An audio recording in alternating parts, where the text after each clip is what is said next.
कर्नाटक की जीत से उत्साहित कांग्रेस के पूर्व अध्यक्ष राहुल गांधी ने 2024 में सरकार में आने का समीकरण बताया है। न्यूयॉर्क में एक कार्यक्रम के दौरान उन्होंने कहा कि एकजुट विपक्ष ही बीजेपी को लोकसभा चुनाव में बुरी तरह हराएगी। राहुल ने तेलंगाना, राजस्थान, मध्य प्रदेश और छत्तीसगढ़ के विधानसभा चुनाव में भी कांग्रेस की जीत का दावा किया। राहुल के इस दावे के पीछे नीतीश कुमार के सियासी गुणागणित को माना जा रहा है। जनवरी 2023 में नीतीश कुमार ने पटना में सभी विपक्षी दलों को एकजुट कर बीजेपी को 100 सीटों पर समेट देने की बात कही थी और इसके बाद से ही सियासी गलियारों में उनकी रणनीति की चर्चा होने लगी। वहीं राहुल गांधी ने जिस तरह से दावा किया है कि उससे इस समीकरण को और बल मिल जाता है। ऐसे में आपको आंकड़ों के जरिए समझाते हैं कि किस रणनीति से दिल्ली दरबार से बीजेपी को आउट करने की तैयारियां हो रही हैं। सबसे पहले समझिए कि कांग्रेस की चुनावी स्थिति क्या है देश में। पहला बिंदु तो यह है कि 148 सीटों पर बीजेपी से सीधा मुकाबला है कांग्रेस का। कांग्रेस और बीजेपी के बीच लोकसभा चुनाव में 7 राज्यों की 148 सीटों पर सीधा मुकाबला होना है। इन 148 सीटों में से बीजेपी के पास 135 सीट है, जबकि कांग्रेस को मात्र 7 सीटों पर ही जीत मिली थी। अन्य पार्टियों को 6 सीटें हासिल हुई थी। 2019 के मुकाबले 2024 में स्थिति काफी बदल चुकी है। कांग्रेस मध्य प्रदेश, हरियाणा, कर्नाटक और असम में मजबूत हुई है। हाल ही में कर्नाटक में कांग्रेस ने बड़ा उलटफेर किया है। इसके अलावा छत्तीसगढ़ में पार्टी की स्थिति मजबूत है। इन 5 राज्यों में लोकसभा की कुल 102 सीटें हैं। असम में 2019 लोकसभा चुनाव के दौरान कांग्रेस को भले ही 3 सीटों पर जीत मिली हो, लेकिन वोट फीसदी का फासला बहुत कम था। बीजेपी को 36.05 तो कांग्रेस को 35.44 वोट प्रतिशत मिला था। करीब 7% वोट लाने वाले AIUDF की भी कांग्रेस के साथ मिलकर इस बार चुनाव लड़ सकती है। और इस तरह हरियाणा में लोकसभा चुनाव में बीजेपी ने क्लीन स्वीप किया था, लेकिन उसके 6 महीने के बाद हुए विधानसभा चुनाव में बीजेपी को बड़ा झटका लगा था। पार्टी को सरकार बनाने के लिए गठबंधन का सहारा लेना पड़ा। विधानसभा चुनाव में कांग्रेस का 7% वोट प्रतिशत बढ़ा था। कर्नाटक में भी बीजेपी की स्थिति लोकसभा चुनाव 2019 में काफी मजबूत थी, लेकिन हाल ही में हुए विधानसभा चुनाव में पार्टी सरकार से बाहर हो गई। अब दूसरा पॉइंट क्या है? 3 राज्यों में अन्य दलों से मुकाबला, यहां कांग्रेस मजबूत रहेगी।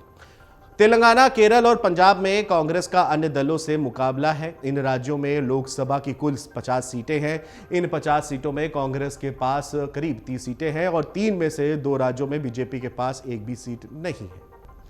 कांग्रेस का केरल में CPM से और पंजाब में आम आदमी पार्टी से इस बार भी मुकाबला तय माना जा रहा है। तेलंगाना में कांग्रेस का मुकाबला पुराने सहयोगी BRS से होगा। कांग्रेस को केरल और तेलंगाना से बड़ी उम्मीदें हैं। तेलंगाना में लोकसभा चुनाव से ऐन पहले असेंबली इलेक्शन भी होगा। बीजेपी भी तेलंगाना की लड़ाई में है, लेकिन कर्नाटक की हार के बाद पार्टी के लिए यहां मुश्किलें थोड़ी बढ़ चुकी हैं। 2019 में तेलंगाना में कांग्रेस 3 सीटों पर ही जीत दर्ज की थी, जबकि 8 सीटों पर दूसरे स्थान पर रही थी और इनमें से 2 सीटों पर जीत का मार्जिन 15,000 से भी कम था। कांग्रेस को विधानसभा चुनाव के बाद लोकसभा में भी बेहतरीन परफॉर्मेंस की उम्मीद है। और तीसरा पॉइंट है, बड़े राज्यों में गठबंधन की बैसाखी पर हालात बेहतर होंगे। बिहार, झारखंड, पश्चिम बंगाल, उत्तर प्रदेश, महाराष्ट्र और तमिलनाडु में गठबंधन के सहारे बीजेपी को पटखनी देने की तैयारियां हो रही हैं। इन 6 राज्यों में लोकसभा की 260 से भी अधिक सीटें हैं। 2019 में भारतीय जनता पार्टी को इन राज्यों में तकरीबन 130 सीटें मिली थी। कांग्रेस को इन 6 राज्यों में सिर्फ 18 सीटें ही मिली। बाकी के 52 सीटें जीतने वाली पार्टियों के साथ कांग्रेस गठबंधन की तैयारी में है। महाराष्ट्र में कांग्रेस, शिवसेना, UBT, तमिलनाडु में DMK, पश्चिम बंगाल में TMC और उत्तर प्रदेश में समाजवादी पार्टी से गठबंधन की तैयारी में है। महाराष्ट्र, बिहार, पश्चिम बंगाल और तमिलनाडु में कांग्रेस जिन दलों के साथ गठबंधन करेगी, उनकी स्थिति बीजेपी के मुकाबले काफी मजबूत है। महाराष्ट्र में लोकसभा की कुल 48 सीटें हैं। हाल ही में एक सर्वे में कांग्रेस गठबंधन की 48% वोट और जबकि बीजेपी गठबंधन को 39% वोट मिलने का अनुमान व्यक्त किया गया है। और इसी तरह बिहार की बात कर ले तो बिहार में कांग्रेस के साथ 7 पार्टियों का गठबंधन है। 2019 में सातों पार्टियों को 55% वोट मिले थे।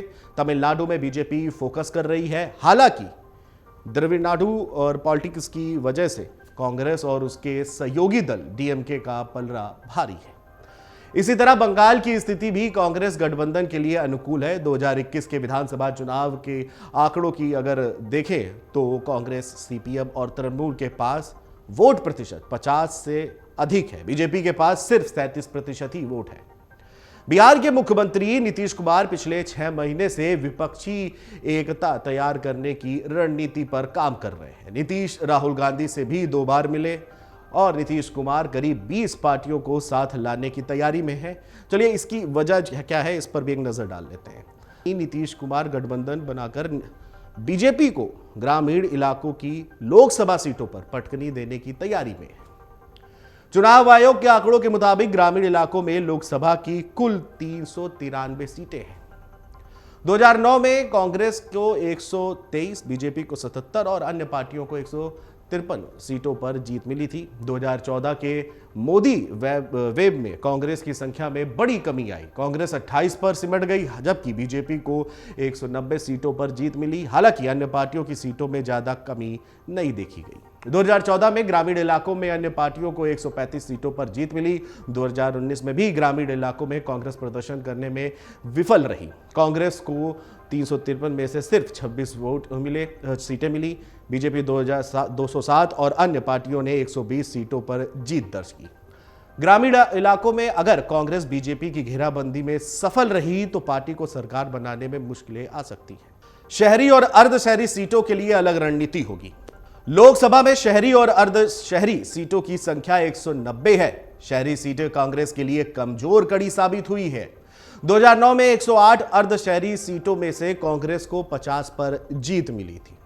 बीजेपी के खाते में 20 और अन्य पार्टियों को 38 पर जीत हासिल हुई थी। 2019 में अर्धशहरी सीटों पर अन्य पार्टियों की संख्या में कोई बदलाव खासा नहीं आया। 2019 में कांग्रेस को 10, बीजेपी को 58 और अन्य पार्टियों को 39 सीटों पर जीत मिली थी।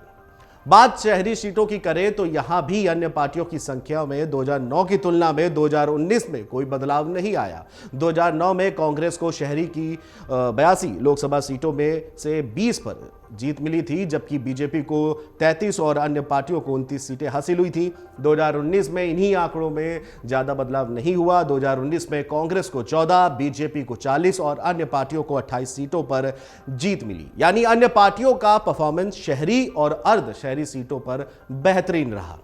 ऐसे में माना यह जा रहा है कि आगामी चुनाव में शहरी और अर्धशहरी सीटों पर कांग्रेस की सहयोगी पार्टियां ज्यादा से ज्यादा उम्मीदवार उतार सकती हैं। कांग्रेस ग्रामीण इलाकों पर ज्यादा फोकस करेगी।